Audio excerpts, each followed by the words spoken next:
I was growing up, I remember some people used to use their debit card, and my parents told us, debit card is only made to take out money from the ATM machine. It's like ATM card. It's not something you use. And credit card, you get points. It's so much better. So I started opening credit cards because I thought that's the way to live. And not only that, I remember later on in marriage when I got my car lease, I got I had some different debts that I had. I remember sitting at the dining room table and my wife was sitting on the couch and I told her, wow, I just paid 5 bills. I was like, okay, I guess that's life. Life is bills. And that's the only way to do it, is to just pay a lot of bills. And because that's the way I grew up, and I saw my parents, all the different credit cards, and there were a lot of bills going on. So that's where I felt that, that's just the way of life. How many credit cards did you open after you got married? So I actually opened one right when we got married. We opened one, and then we opened another one. And then we opened a third one when I opened a business account, so I got a third credit card. And the points, that was the motivating factor. That was the motivation factor, yeah. Right. We have never done an episode like this. We sat down with a Hasidic couple, ultra-Orthodox couple, to talk about their finances. This couple came on anonymously. We changed their names to protect their identity, and they shared personal thoughts and feelings about how they view money, the frictions they experienced when they got married as it relates to money. It's a fascinating episode. Buckle in. Enjoy. Being a Jew, awesome. Managing personal finances, not so awesome. Welcome to Kosher Money. Lchaim, Chaya, thank you for joining us at Kosher Money. We think it's very brave and a real act of kindness to come here and tell your story. We appreciate that. Hopefully, from this conversation, we can help a lot of people. And who knows, maybe other couples, people would want to come on and have a conversation with us about their finances in an effort to help other people. Chaya, let's start with you. Where'd you grow up, and what was your early experiences with money? So first of all, thank you for having us. I watched many of your episodes, and I give you a lot of credit for doing this. So I grew up in a home, very Baptist, but I would say I grew up like in the older generation, meaning to say my grandparents went through the Holocaust. So I'm not even now, like I see things that the younger generation does, and I feel like I'm a step higher than I feel like I am. I'm part of the older generation. So our viewpoint with money was very different. It wasn't like spend, spend, spend. So my parents opened up a savings account. So they opened for older kids. Like for everybody from when we were born, we had our account. So anytime I'd receive like Hanukkah money, whatever it was, went straight into the account. Like I would give it to my mother, I would trust my mother, put it into my savings account. I never knew how much I had in there. It wasn't like I was involved. I just hand over the money, here, put it into my account. As opposed to, I just got $20, I'll go and spend it, My parents had credit cards. Credit card bills was like a normal thing, oh my gosh, I have this crazy credit card bill. Like money was really like a stress factor. I think for most people, money is like a very scary thing, but I think I'm very observant. So through observing people, I would look at and say, hey, you know what? That is not a good thing. It was really like self-taught and just from my experiences growing up. So when you got married, you had money coming in from your savings? So we got married. I had my savings account like set into place. And so I went to college, before we got married, and I don't believe in debt. So I said, okay, I'm going to cash flow my college. Every semester I would pay out in full. So I opened a credit card when I started my master's degree, and every 6 weeks I would pay up my college. So I worked that year, and my paycheck went straight to college. Like that was my thing. So your parents didn't help you They paid for my bachelor's, Okay. and I paid for my master's. Yeah. So we got married. I had a very decent amount of money saved up, but because whatever I worked for went straight to college, it didn't necessarily grow to like a very large amount, but it was a very decent amount. But no debt, right? You didn't have debt. Okay, Right. So even with college, you didn't have large amounts of debt or any debt for that matter. Chaim, let's talk about you. Growing up, what was your exposure to money? So my exposure to money was a little bit different. My parents are great people, and they're actually my role model. I look up to them a lot. My father actually sitting learning since he got married, put away a lot of hours learning. Mm-hmm. However, when it came to money, it was a very taboo subject, and it was like something that was very stressful. Mm-hmm. How many kids in the We family? have 9 kids. We have 9 kids in the family, Baruch Hashem, yeah. Okay. Yeah, so I have 8 siblings. Your mother worked? My mother is a teacher, yeah. Teacher, okay. And my father learns most of the day. He also works. He has a printing business that Okay. he's involved with as well. But his main focus is on learning. So growing up, I didn't His really... mother's like the breadwinner. The breadwinner, okay. So growing up, I really didn't have much of money education, meaning like if we would go to somewhere where like someone had a nicer house, these were like elite people. This wasn't like something... There were like elite people and then there were normal people. Like, so in my mind growing up, it was like you couldn't even think of like, well, now you're never going to get there because this is just the elite. We're just regular people and they're the elite people. So growing up, we didn't really have the ethic of savings. I mean, like I got my money from my grandfather. I would just go buy candy. Mm-hmm. You didn't have a was a savings kid. account, no bank accounts. Actually, after my bar mitzvah, I did have a little bit of a savings account, which I didn't make much. I made Right. maybe $1,000 by my bar mitzvah. And, Mhm. you know, throughout the years, my father would sometimes say, you know, if you want to have this, this is not something that I support. If you want, you can buy it from your own money. Mm-hmm. So in my family, in general, like my parents are very big believers in like points and getting points in the credit card. Credit cards. There's a lot of credit cards. This is where their mindset is very strong because, you know, you can get free vacations and the points, and they really enjoyed the factor of, you know, getting a free vacation. Mm-hmm. So when I first got married, basically... You came in without a savings account. No savings No account. savings account. The bar mitzvah money's No, the gone. bar mitzvah account was gone. Right. Too Because much I never candy. had that mindset. Right. Like, and that's why when I first got married, it was so hard for me to like you know, it was a little bit of a Lchaim because like we came with this big savings account, and then like I was like, wow, this is so much money. I was like, we can already right away. My mind said, oh, we can go get a down payment for a house. I already thinking how I can spend it because that was my mindset Right. growing up. So I imagine when you got married that there was a natural clash from day Exactly. one as it relates to your finances, right? Compared to like let's say a poor person, and all of a sudden there's money. Oh my gosh, like let's spend it. Right, And I was right. like, cringe. Like we can't do this. How much money did you get from gifts from your wedding, or I guess combined with your savings and the wedding money? How much money are we talking here in terms of With my savings? Like 70 grand. 70 grand? So you were Oh, thinking yeah. house, down payment, let's spend it. Vacations. Vacations. Gifts, you know, Right. all good stuff because we have money. What ages did you each get married? We were actually both 20. 20. Okay.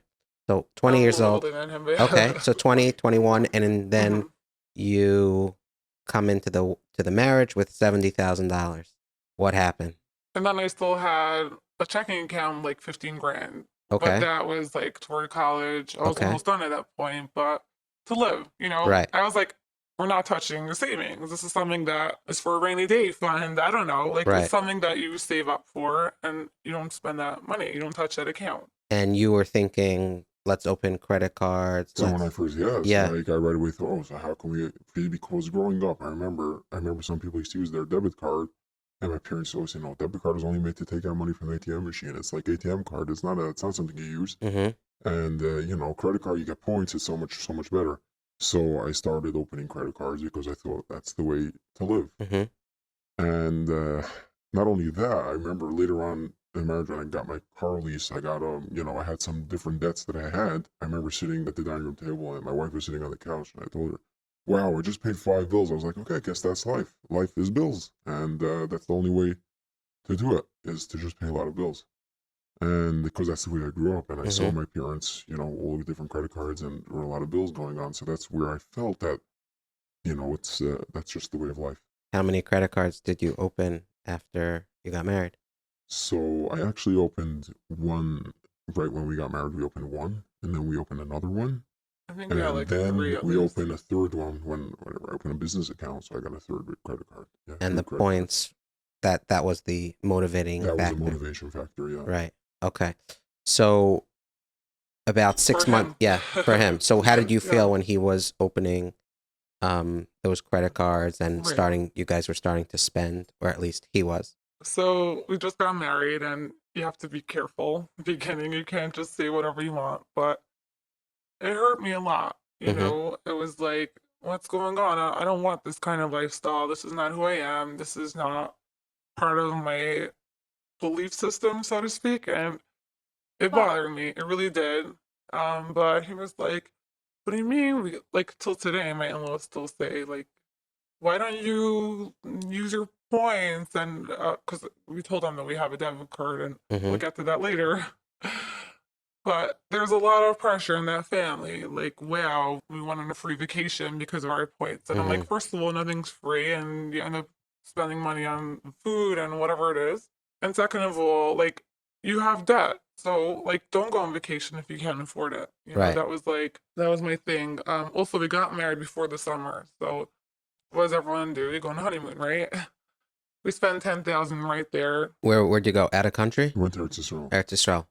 Okay, so 10,000 from the Close to 70 10 is just gone overnight, basically. overnight. Wow. Okay. Yeah, but that's what everyone does, Right. right? Right. Sure. I mean, you can do it within means, but at that point, we weren't aware, and I didn't know how to cook yet or anything. So we ate out a lot. My in-laws and my parents were upstate. So there you go. We spent money. Yom Tov even rolled around. So I got him a piece of silver, and he got me a piece of jewelry. So before you know it, it wasn't okay. I remember getting the credit card bills, and I was like, we spent $10,000, let's say, or 8,000. I was like, how? Where? What? Like, it frustrated me. Mm-hmm. Like, I'm guilty as well, right? Mm-hmm. Because I guess it was like the honeymoon phase, and the part of year that we got married. So yeah, it hurt me a lot. It really did. No down payment on the house, right? You We didn't. don't. You were We don't own a renting. home yet. Right. Okay. Yeah. So you were renting, spending somewhat frivolously Right. on food, on trips. When you were doing all this felt natural, right? This was your upbringing in terms of spending or Right. using credit cards and trying to keep up with the cones and going on these vacations. Did you express your feelings to him during this time, or you were somewhat reserved because you wanted to keep so-called peace? So a little bit of both, really. Okay. I kept a lot inside. I've been doing that all my life, but I was upset, and I was like, "This has to stop. This has to stop." So around like November time, I was like, "Okay, so savings account is almost gone. Not almost. It was like 40,000 Okay. left, I believe. Yeah, the Mm. checking was gone. Like the Okay. 15 grand was done. And it wasn't just from college. No, Okay. because I was almost done. I had like one more semester left. I had like around 5,000. I was like, no, this is not okay. So I have a degree in special ed, Mm-hmm. and he was learning at the time. It wasn't working out for him, and he didn't feel accomplished, I would say. It was very hard for me because my wife was a teacher at the time, and the school didn't pay her that well. And I was just looking at the numbers. I was like, this isn't working. Like, she is getting her wage from her school, and I'm getting or not getting my wage from the call. They're giving a few $100s. It's Mhm. good for lunch, but it's not. And it wasn't working out. So that's when we made our decision that it's time for me to move on. So before that, Sorry. No, there's a lot of moving parts here, yeah, emotions, recalling certain dates and what happened on a specific date. But at this point, you're down about half of your savings and checkings. What happened then? yeah. So it killed me. Also, I want to mention that people think, oh, you have a degree, you can support your husband. Mm-hmm. Not so simple. I had my master's degree. I got paid, I would say, like a bachelor's price. And I said, between rent and groceries, we're not going to do this. So the 40,000 at this point is continuing to dwindle, even though you've made a recognition, you've had an awareness to change. Did you end up getting that? Did you fall into debt? So the awareness on my end was always Always there. there. Okay. But still, it was like, we're in this together. around November time, I was like, we have to put a stop to this. So we got married in June. This is like November. Around January time, with like some connections, I got him a job. Okay. So In what field was that? In special ed. Special ed. In the special ed school. Okay. like I know his personality. He can't do like a 9 to 5 thing and whatever. So I need something flexible Mhm. and then he's very good at numbers. I hate numbers. So Okay. he was like, let's open another credit card that A zero intro APR. Okay. yeah, and like he said, around me will be done. So we weren't down to zero for Hashem, but it was around like 30,000 at that point. But I was like, my paycheck is not covering the monthly budget, so it's gonna empty out in the next few months. Mhm. And I remember thinking, okay, so till May, I won't have a normal night's sleep. Like that's what I remember thinking. Mm. Like I still remember every night I was like, I can't. How are we gonna live? Like that was the thoughts that ran through my mind 24/7. That must have been Literally. hard. Did you know Yeah. she was feeling that during that time? So as a husband, I did see that she was stressed about the money. Okay. And it bothered me a lot, you know.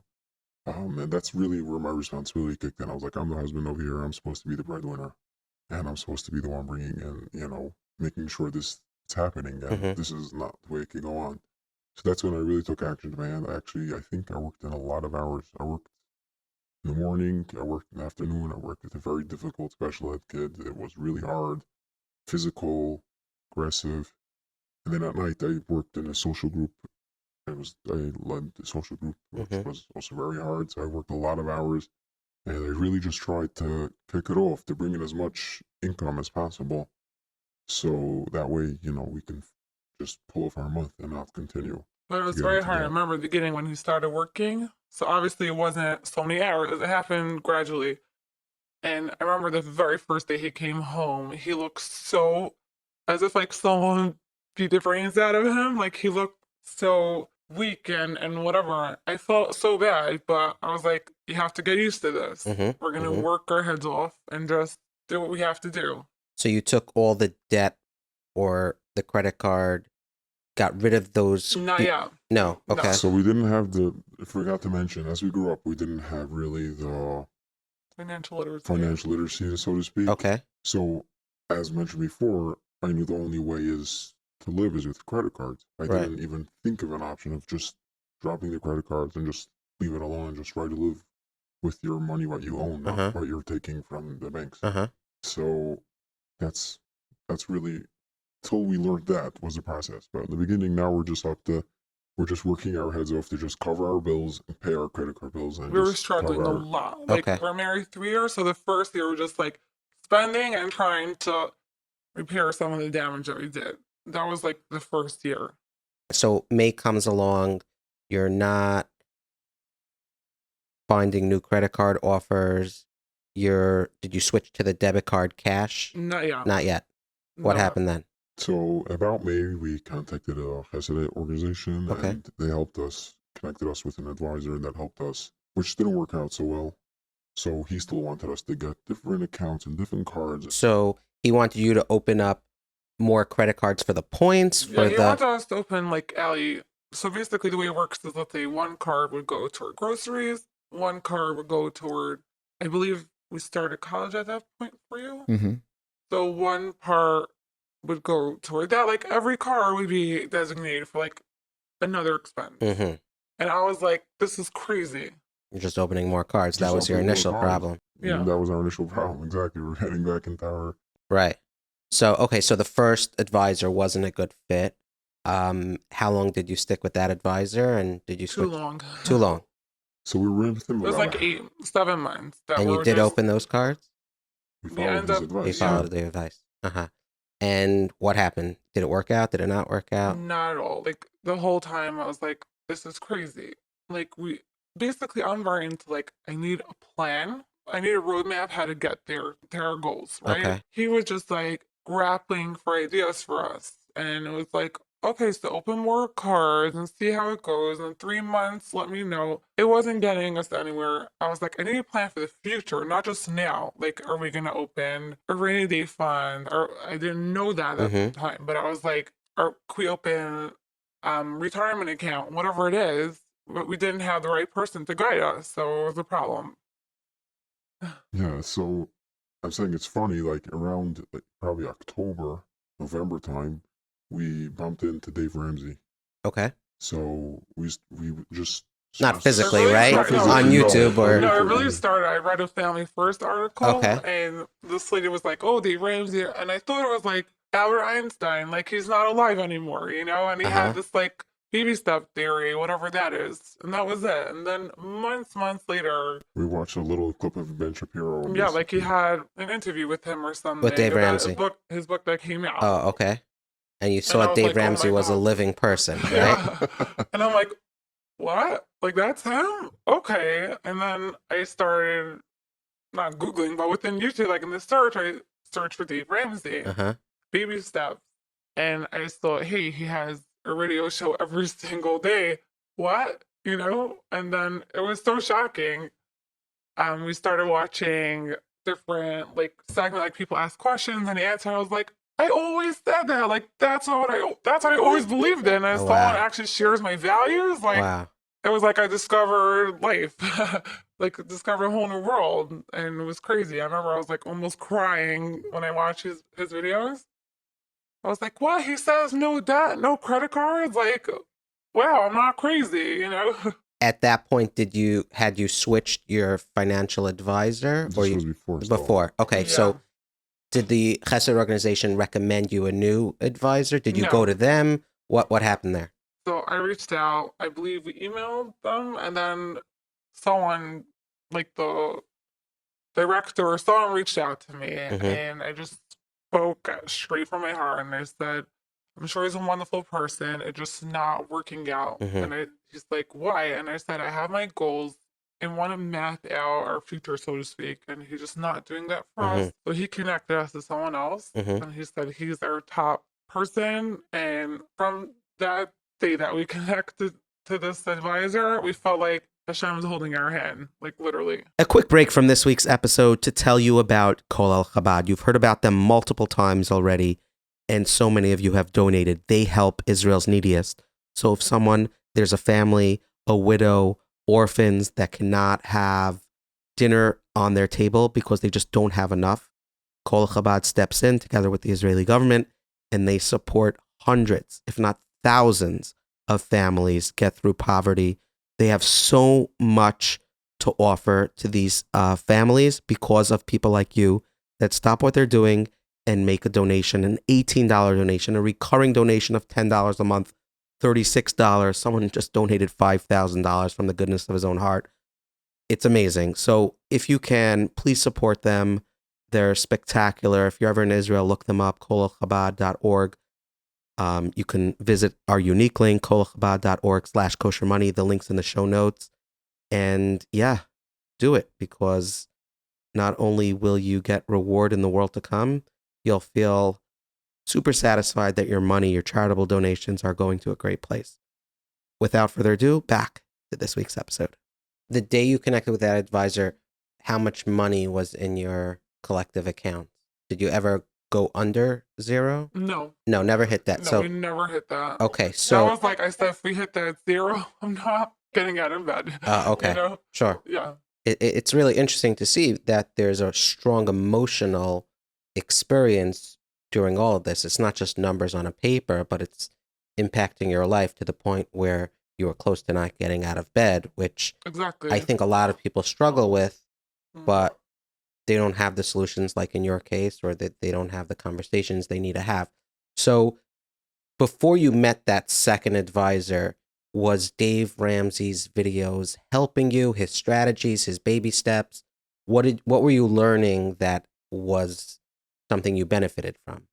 So it's a great question. First of all, he had at that point he leased a car, and then I remember we had like a few monthly. Payments. Oh yeah, and then we still had the credit card. Like Mhm. that was also like a monthly thing that we're paying toward or debt, so to speak. Okay. I mean, it was that. So even though you had the money to pay off the entire balance, We You weren't were- aware Yeah. of like a snowball oh, effect okay. and like So the interest was piling up on those statements. Actually, it did not. I forgot to mention that. Yeah.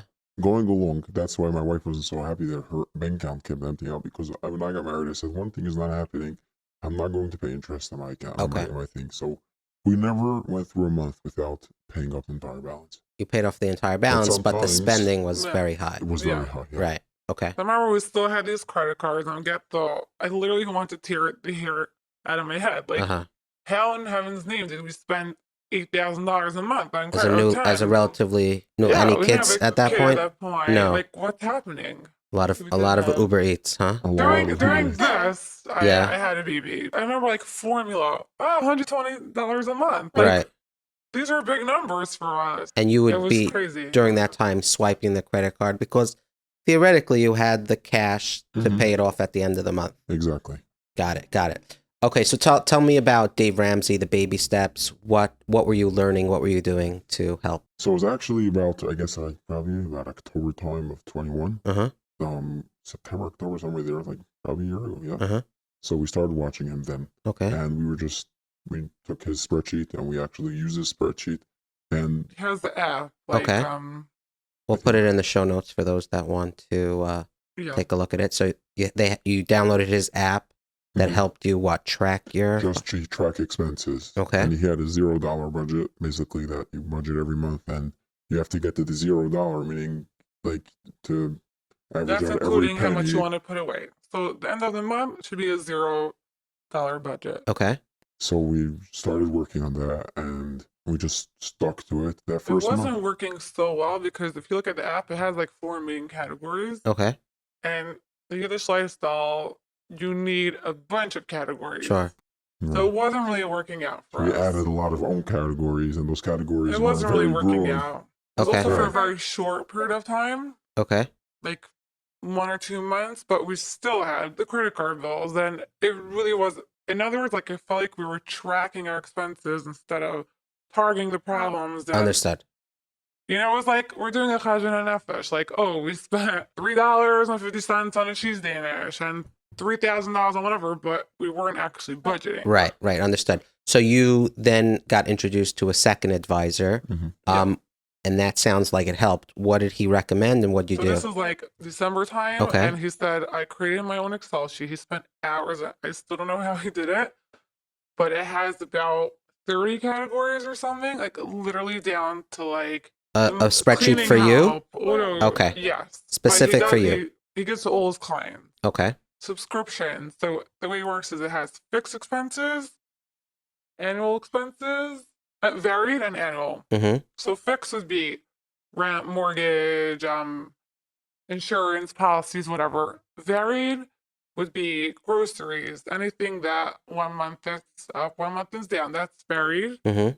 That has like many categories. Then it also has a category, let's say bank loans, like how much debt you have, Mhm. which Baruch Hashem, we didn't have to touch that ever, and we hope never to. And then there's annual. So let's say Yontiv or vacations, every month we put away around $2,500 to fund that Mm-hmm. category, meaning to say like Pesach rolls around, oh my gosh, I have to cash flow so much money. It's Mhm. like, you know, or whatever it is, like clothing every season. In this process, you were putting money away for an emergency fund as well? I believe in the beginning we're also like tracking it. I think he wanted to see like 1 month what it looks like to Mhm. tell us like, oh, you have to cut in this.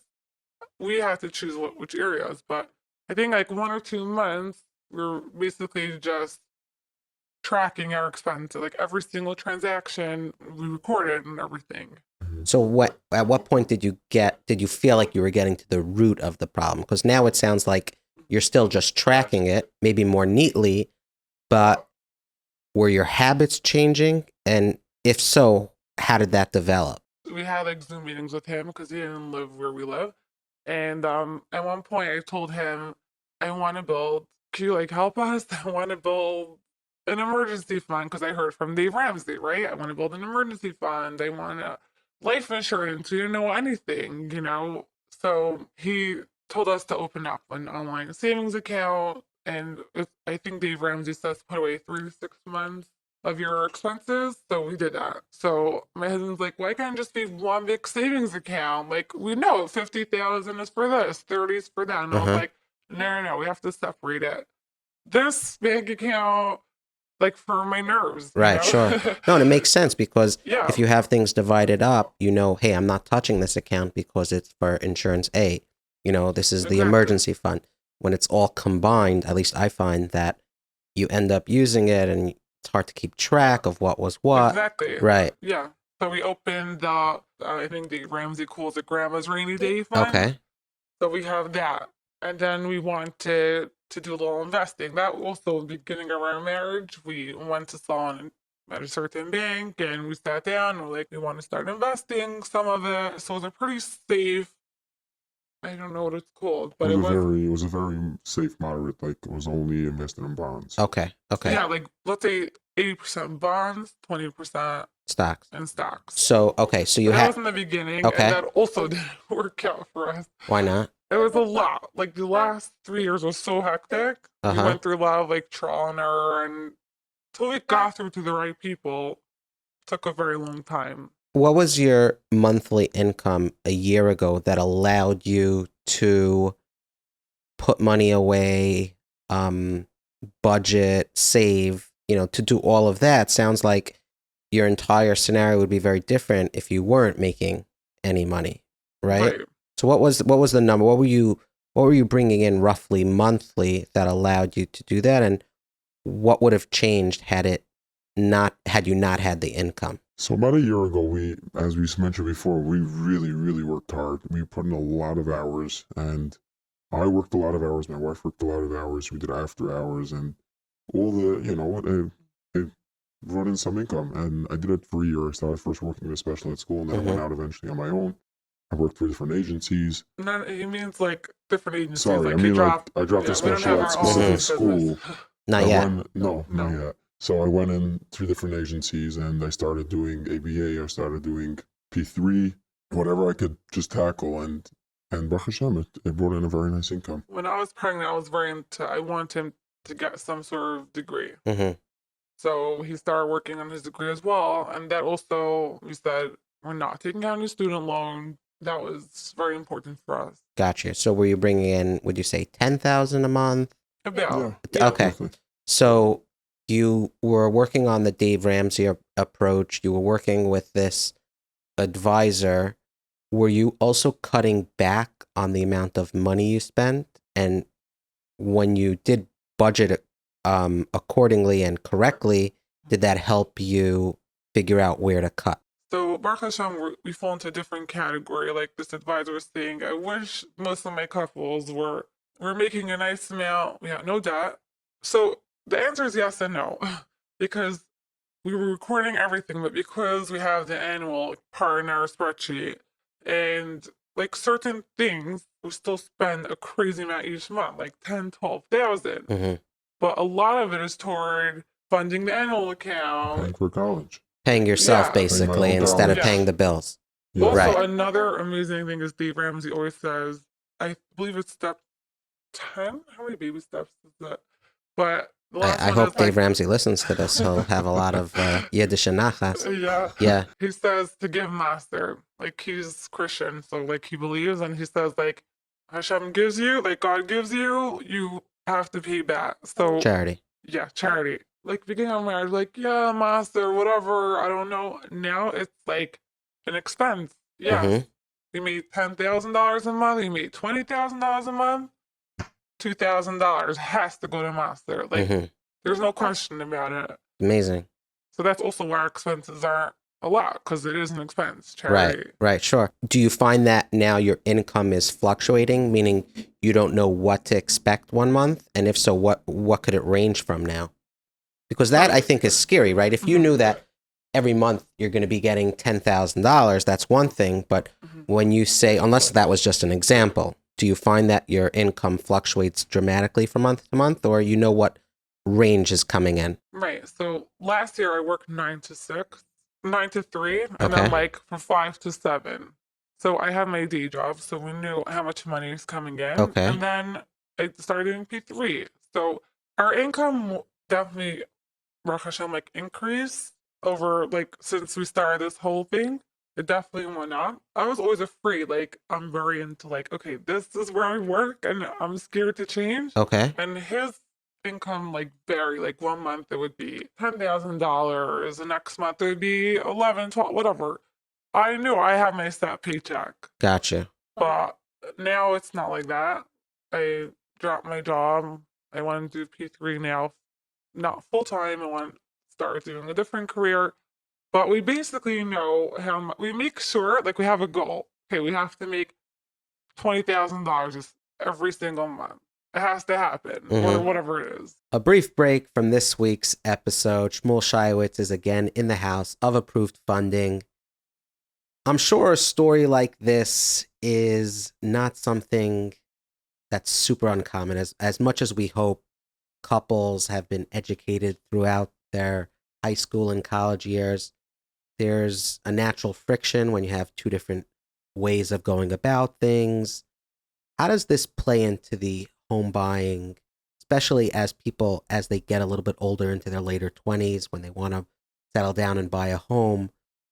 They don't have the money saved. They're in kind of a little bit of a pickle, aren't they? Yeah. So it's a good question, a very important question. And it's something that we see a lot more often, where people they're kind of showing up late, and with a little better advice and guidance, they would have been able to either prepare better or to manage their own expectations. And this really relates to the fact that you need to speak with a professional, whatever that may be, to give you the handholding that you need as you're starting any big financial decision: car, insurance, mortgage, real estate. There's no straight path. And like a GPS, if you can have somebody who can help you navigate, avoid any of the bumps in the road, and prepare you and basically tell you, look, it's going to take you an hour, it's going to take you an hour and a half, it'll take you a year, it'll take you 6 months, it'll take you 4 months based on your circumstances. So much information is available online, and people mistakenly use that as their resource, use that as their reference. And everything is a personalized and customized outlook. And what's good for somebody, your neighbor, your friend, may be in a very similar circumstance to you, may not be the same for you.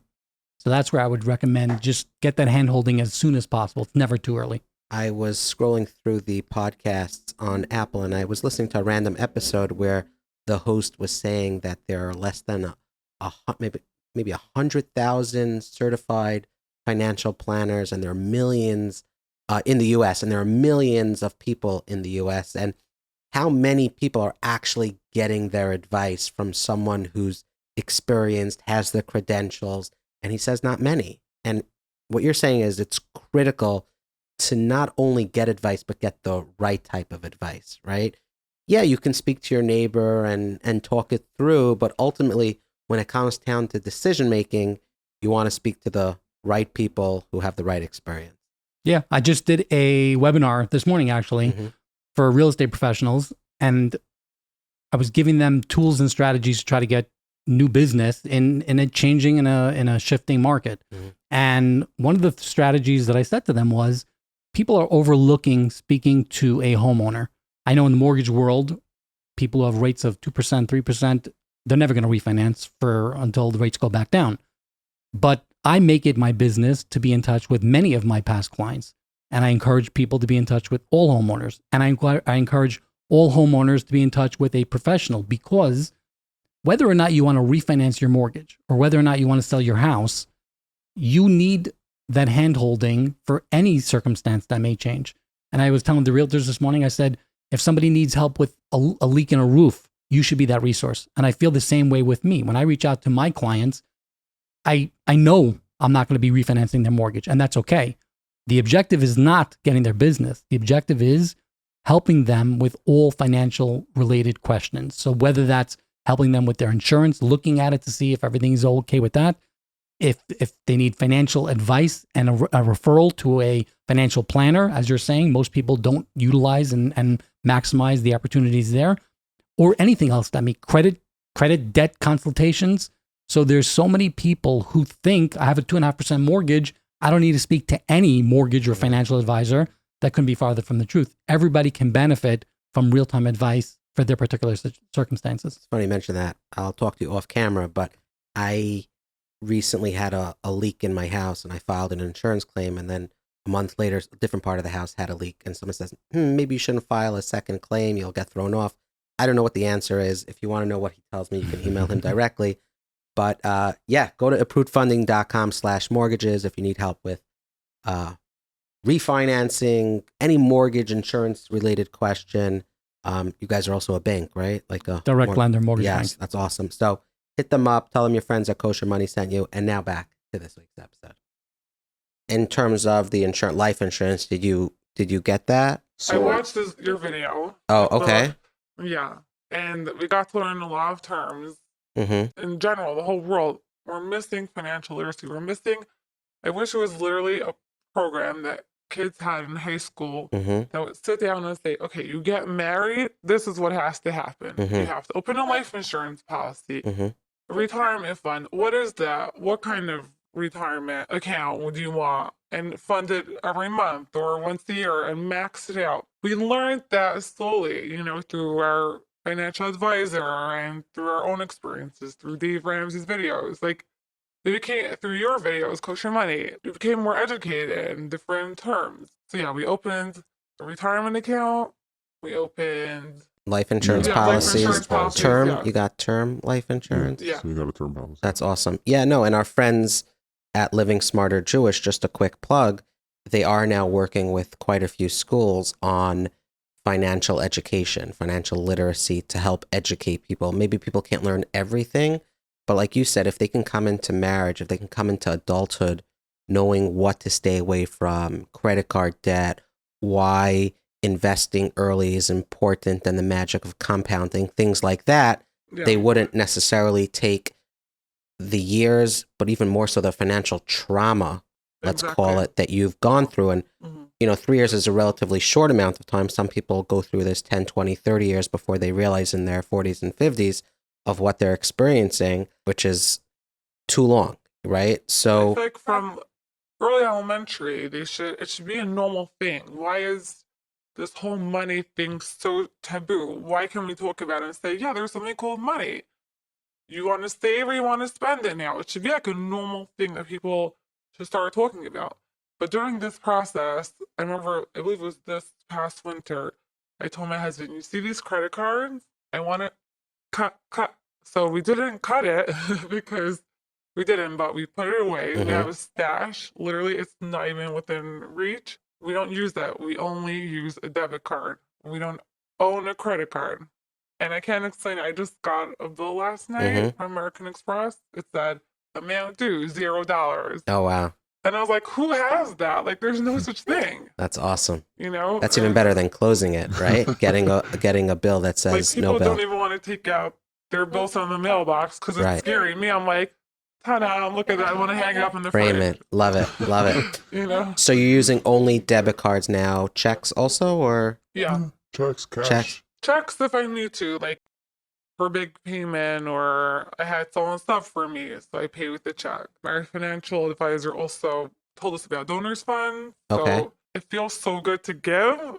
It's like like this Rosh Hashanah, I daven, like, Hashem, please help. We should be able to give like 3 times the amount that Master did last year. Beautiful. Like it feels so good. That's amazing. Yeah. So initially when you were having those Zoom sessions with the advisor, how often were you speaking with him?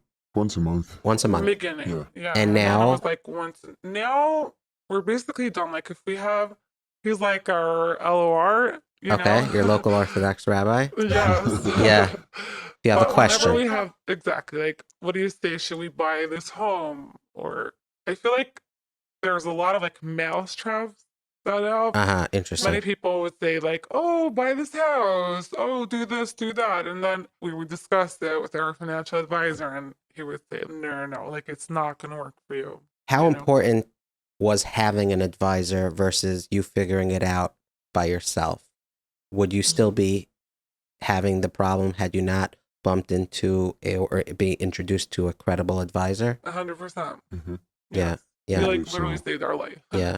Because we just didn't have that, financial literacy, as we said. Yeah. Because it's taboo, that's even more of a problem because then people they're nervous to ask. They feel like everyone else has it together, so they don't want to bring up the conversation, and that just compounds the issue where there are really good people. I'm imagining you didn't even have to pay for this advisor.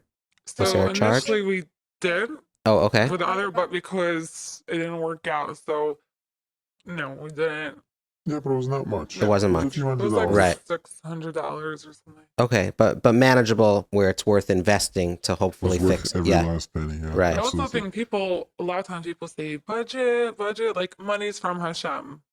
And I always say, what did you just say? Money is from Hashem. Like, first of all, I find a lot of people that are in debt say, don't worry, Hashem's going to help, money's from Hashem. I always say, what are you saying when money's from Hashem? Yeah, it's Hashem's money. Hashem is giving it to you to see, sort of like, here, I'm testing you. How are you going to deal with your money? Are you going to be responsible? Are you going to go into debt? Are you going to give tzedakah? Mm-hmm. Like, listen to what you're saying. Right. Right. You know, and I find that now it's like amazing. Yeah, Hashem, you can trust us with your money. We're budgeting. Budgeting is not a goyish concept. Like, I Right. feel like people think, budgeting, you can't, Hashem makes it work month Right. to month. Like, it's not true. Right. You have to Be put in smart, your work. like budget. Sure. You don't have to paycheck to paycheck. Right. Right. And there's Yeah. probably a lot of people out there. So you were bold enough, and we hope other people are bold enough to come in and share their story. Mhm. Have you, within your inner circles, shared your story with friends? Have you been concealed and hid it away in fear of, some stigma out there? What have your conversations been with friends and family? Are they aware of your situation? And if not, if people did approach you and ask you for help, do you feel like you can help enlighten a cousin or a friend about what to do and what not to do at this point? Right. So I feel like we want to be the fish that swims against the tide and not with everyone else. Steve Ramsey always says, normal is that and whatever. Like, you don't want to be normal. Mm-hmm. That is normal. Even a year or two ago, we used to see someone driving a nice car or a nice home. We said, wow, how they do it? Now I think, who knows how much debt he's in? Like, our whole perspective changed like crazy, And now it's like, okay. Steve Ramsey also says, you don't want the house to own you. You want to own the home. All that is like part of our vocabulary now. But yeah, we got a lot of backlash. Like, what do you mean? We don't really tell anybody. Like, it's our life, but it definitely bothers me when this past winter, my workmate said that she knows this couple. She works in an office and he learns. And it wasn't even a honeymoon. They just went away in the winter to Cancun and they spent $15,000 in 1 week. And I said, Hashem, you're smart. Take that money and put it away. Why are you blowing $15,000 1 week? We're millionaires or people in their 60s that work so hard their whole life could go and spend $1,000 a night or $1,200 a night. Who is this little schnook to go and blow that money? I'm like, wow, and go tell all your friends. Like, it became a norm to do these things, or the jewelry store before Yontif is full of young couples, right? Everyone thinks they can just blow $3,000 because every Yontif I have to buy my wife a piece of jewelry, right? Isn't that what the customer always said? No. It has to be a thing that, like, what are you doing? It's interesting you mentioned that because I met a guy in shul. He told me that he has a friend that owns a silver store. He said the busiest season was now because everyone got the stimulus. So the silver stores were just full of people buying silver. Thank you for bringing that up. The stimulus check helped us boost our savings account and it helped us get out of debt. So a lot of people would go and spend the money. And what we did was, Steve Ramsey says, like, the debt snowballs. So before we even hooked up with a second financial advisor, I told my husband, okay, car lease is debt. Credit card bills is a debt. And within like 2-3 months, we literally pay that all off. And if you think about it, it's extra expense. You have $300 a month to a car. Or it's amazing. Now it's like zero debt. It's wonderful. I really hope people are listening because I think the jewelry stores are full and people are spending lavishly on Cancun vacations because they don't know better. They're not doing this with the intention that they're being malicious or reckless intentionally. They just don't know. They're not educated to say, how am I going to pay my bills when I'm 65 and I'm not working anymore? By investing. What's going to happen if, God forbid, something happens to me? Life insurance, right? not to say that you shouldn't get your wife a gift, but it has to be within reason, and yeah. maybe not every yontif, or you have to figure out and budget for it, right? How many people are putting money away for a gift, or how many people are putting money away for a rainy day fund? Are you still watching Dave Ramsey's videos? First of all, I think people have to have like an eye in the rear view mirror and another eye like ahead. People say, okay, live now, enjoy. When I'm 60, I'll worry then. Hudaya Sanela, like look ahead and we're still watching his videos, yes.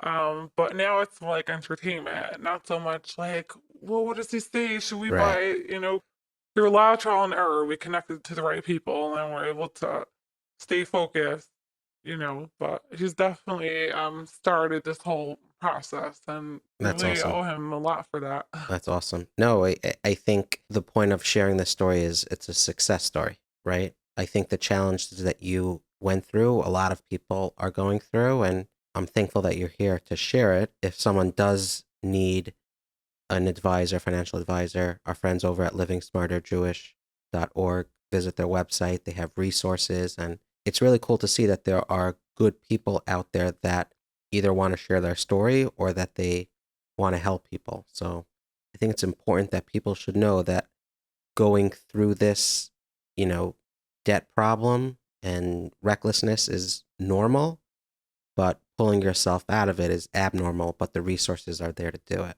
Yeah, it's very easy to say like, it's easy. We all know what to do, but you have to break your habit and your nature, and it should become habitual. Like, okay, I'm gonna put away money. We're gonna save. It has to become normal. Mm-hmm. Mm-hmm. And that has to be with intention and the Right. right type of budgeting. And I think it was really cool how you guys said that budgeting doesn't mean just putting how much money you spent on a cheese Danish onto a spreadsheet. Mhm. It's knowing what you spent and making changes as a result of that knowing. Exactly. I think it was interesting when you guys came into your marriage, there was this friction because you had two opposing upbringings as it relates to money. Sometimes you'll have couples that, I'm curious how this would have developed if you both had an upbringing where signing up for credit cards and spending and things like Mhm. that were normal. You might not be in this situation, right? And then I guess you have the reverse where you have two couples that are not spending a single penny and living in Mhm. somewhat poverty. Maybe it's a little bit of a minority, but you had two opposing factors here. What message would you have to other couples that may be listening, that are going Right. through this financial trauma? So first of all, there's a middle way to everything. You can't become like frugal and everything is, and at the same time, you have to understand, like now we sit down like once a week to record, like to do our budgeting. It became like a date night kind Mm-hmm. of thing. And I'm like, wow, thank you, Hashem, that we're on the same page right now. Many couples struggle with that all their lives. It's like he believes in spending, she wants to save, or with the right people, we came to our senses and we're lucky that we're on the same page on this. So it's amazing. And I feel like a lot of couples, like, don't be afraid to reach out. There are so many resources and just do it. Like, start saving and you'll be so much happier. As she mentioned, I agree with her 1,000%. And I just want to add one thing. I remember my wife said, why don't you call this chesed organization? I was like, no, I'm not a case. I'm not calling it a chesed organization. Right. So what's wrong with me? I'm perfectly fine, Mm-hmm.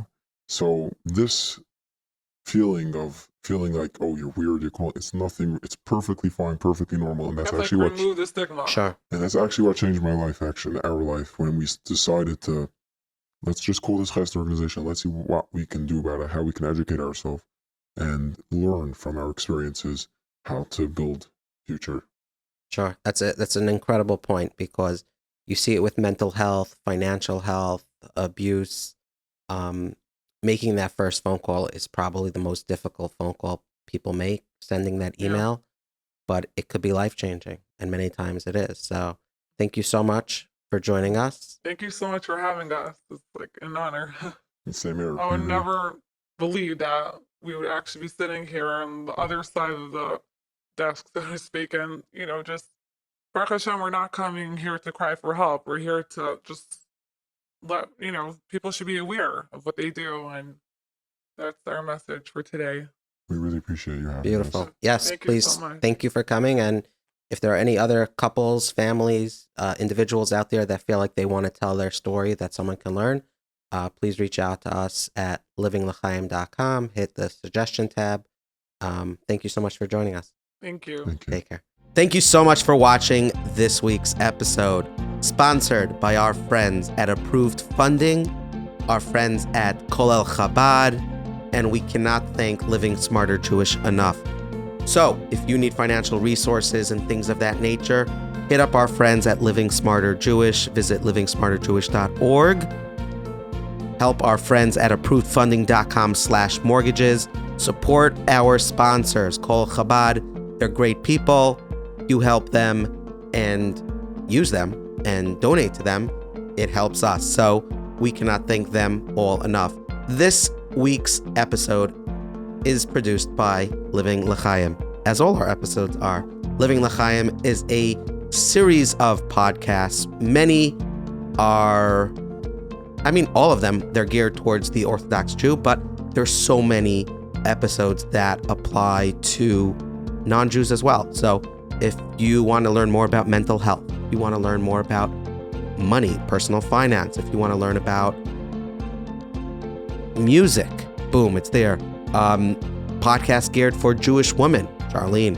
There's more, and there's even a therapy episode series that's coming out. Lots in the works. We want to do events. Oh my gosh, we got a lot of plans, and we're just getting warmed up. So thank you for listening. If you're listening to this on Spotify or Apple, head over to YouTube, subscribe there. You can get notified when an episode drops. Support us. Support our sponsors. Support yourselves. Have a great week. We'll see you next time. Living Lchaim.